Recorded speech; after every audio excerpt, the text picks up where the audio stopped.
आला आणि मग आम्हाला शाळेची दरवाजा खुली झाली. आम्ही भारावून गेलो. सावलीचा विटाळ मानणारा तुझा हिंदू धर्म आम्हाला शाळेत प्रवेश देत नव्हता. त्यावेळेस ख्रिश्चन मिशनरी आला, आमच्या खांद्यावर हात ठेवून मला चल शाळेत. आम्ही भारावून गेलो. अन्नासाठी तुकड्यासाठी धर्मांतर नाही केलं, सन्मानासाठी आम्ही धर्मांतर केलं, स्वाभिमानासाठी आम्ही धर्मांतर केलं. रे गोपी, एक चर्चमध्ये तुझ्यावर सुद्धा आमचा पादरी आशीर्वाद मागतोय.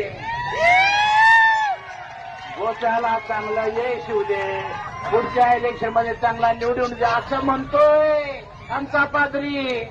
म्हणतो की नाही तू ठोकायची भाषा करतो, कुणाला सांगतो ठोकायचं. माग ठोकणारी माणसं होती आणि ही कन्वर्ट मांग मारायची. ती काय इंग्लंडहून आलेली नाहीत. लालबड कोण आहे का तिथं? गाडी इथली नक्कीच आहे. त्या देशाचे मालक आहे. 700 किलो जनावर 5 मिनिटात फोन